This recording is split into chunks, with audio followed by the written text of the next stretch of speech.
பெண்களை பற்றிய உங்களுடைய கண்ணோட்டங்களை மாற்றிக்கொள்ளுங்கள். பெண்கள் யார்?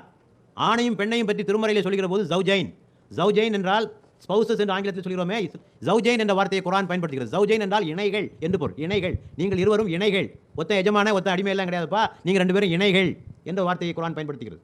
ஆண்களும் பெண்களும் ஒட்டி பிறந்த இரட்டையர்களைப் போல என்று நபிகள் நாயகம் சொல்லியிருக்கிறார்கள். ஆண்களும் பெண்களும் ஒரே ஆன்மாவிலிருந்து படைக்கப்பட்டவர்கள் என்ற ஒரு கருத்து இருக்கிறது. ஆண்களும் பெண்களும் நண்பர்களைப் போல, பாலுஹும் அவுலியா பால், நண்பர்களைப் போல என்ற ஒரு கருத்து இருக்கிறது. ஆணுக்கு பெண் ஆடையாக இருக்கிறாள், பெண் ஆணுக்கு ஆடையாக இருக்கிறாள். ஒரு ஆடை எப்படி ஒருவருடைய மானத்தை மறைக்கிறதோ, ஆடை எப்படி ஒருவனுடைய அழகு சேர்க்கிறதோ, ஆடை எப்படி பாதுகாப்பு தருகிறதோ, அதே போல நீ அவனுக்கு பாதுகாப்பு தர வேண்டும், அழகு சேர்க்க வேண்டும், மானத்தை மறைக்க வேண்டும், அவள் உன்னுடைய மானத்தை மறைக்க வேண்டும்.